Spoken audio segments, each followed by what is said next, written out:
imamo situaciju takvu da je REM ima potpuno suprotnu ulogu u društvu od onog koja je zakonski određena.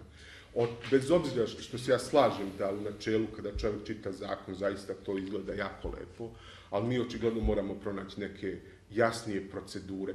Jedan od dva najvažnija zadatka regulatornog tela je upravo fair tržište. Znači, uslovi da na tom tržištu koje je medijsko svi imaju, kako bi rekli, početne jednake šanse i da to tržište raste.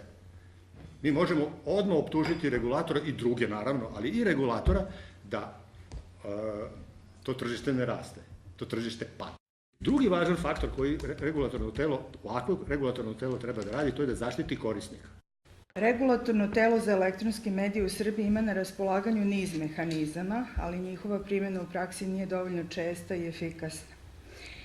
Oni uključuju i mogućnost zabrane emitovanja uvredljivog sadržaja do 30 dana, kao i oduzimanje dozvole emiterima zbog emitovanja primerenih sadržaja.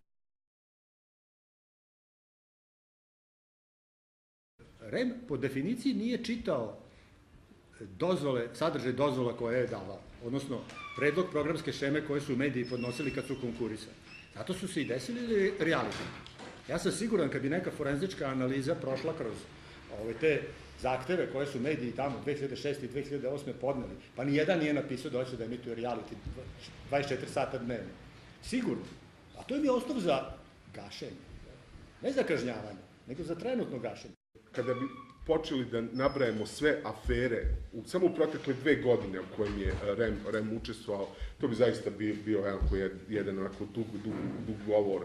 Podsjetit ću vas za aferu prenosa mitinga Srpske napredne stranke, aferu izbora članova upravnog odbora, koje je posledično dovelo do smene novinara na radio televiziji Vojvodine.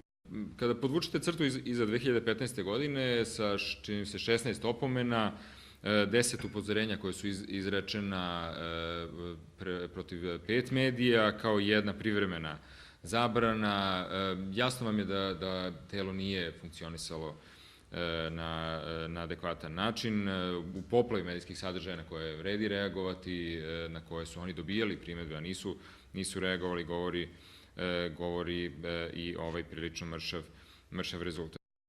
Ali onda imate ovo regulatorno telo koje vam u upravni odbor javnog servisa Srbije izabere učesnicu realitija koja onda izjavi da ona bi bila srećna da taj javni servis funkcioniše kao reality. I time ste u stvari dobili poruku i kakvo je regulatorno telo i kakve žele javne servise i medije uopšte i na kraju krajeva i šta nam vlast poručuje. Onaj prvi saziv je hteo da gasi medije, onaj drugi saziv je od 2010. pa nadalje je hteo da kažnjava medije. To im je bilo imperativa, nisu imali u zakonu dovoljno alata. Ali mi iz medijske industrije očekujemo stimulativne mere.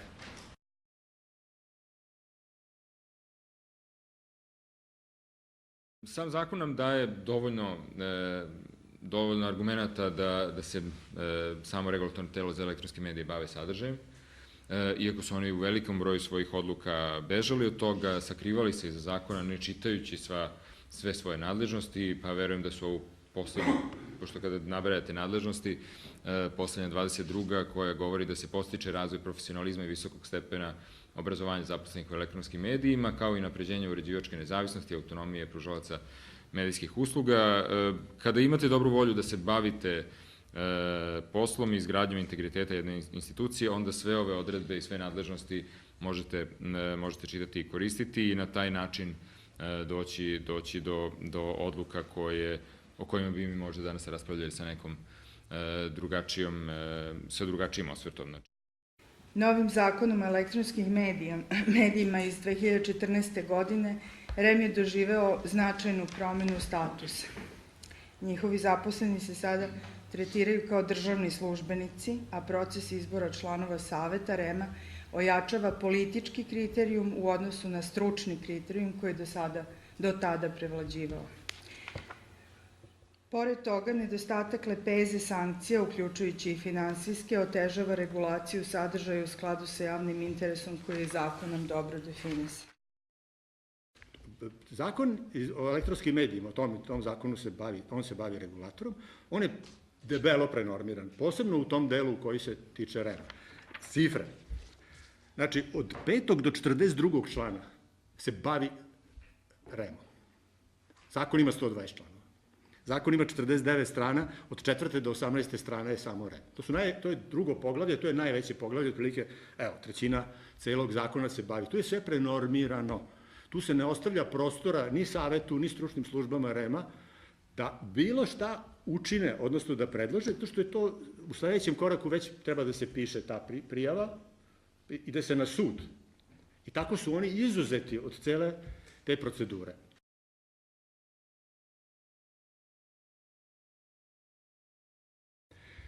U zakonu je dosta široko postavljeno, i bilo i ostalo, da su to da budu predstavnici različitih društvenih grupa, što šireg društvenog spektra i tako dalje. Potpuno je zanemarena stručnost. Ako imate bilo kakvu senku nad izborima, ljudi koji budu na takav način izabrani sigurno neće imati iza sebe ni dovoljno integriteta. Sam zakon nam daje dovoljno argumenta da se samo regulatorno telo za elektronske medije bave sadržajem, iako su oni u velikom broju svojih odluka bežali od toga, sakrivali se iza zakona, ne čitajući sve svoje nadležnosti. Udruženje novinara Srbije pozvalo poslanike da ne glasaju zato što sumnjamo i ubeđeni smo da je postupak bio nezakonit, jer jedno udruženje, odnosno Društvo novinara Vojvodine, prema našim saznanjima ne ispunjava zakonski uslov da ima 500 članova. Ovo je treći odbor na kojem sam ja bio prisutan. 2 puta po ovom poslu, 1 puta po nekom drugom poslu, ali gle, baš tog puta su prvi put predsjednik i zamenik RRA u to vreme bili da ponesu svoj godišnji izveštaj, koji onda su postojali 7 godina. Znači, Skupštinski odbor nikada pre toga momenta nije raspravljao o njihovim godišnjim izveštajima o radu, ne govorimo o finansijama, ne govorimo o nekim merama koje su donete, ne govorimo o najopštiji dokument koji bi poslanici koji su i onda i ranije birali članove odnošnjeg RRA trebali da čuju šta ovi tamo rade. Mislim da je jako malo pažnja i na odboru, a i u parlamentu utrošeno na to da se sazna šta stvarno kandidati misle o medijskom tržištu u zemlji, kako misle da ga unaprede, na koje mere misle da potegnu i na kraju krajeva kako misle da to telo postane nezavisnije.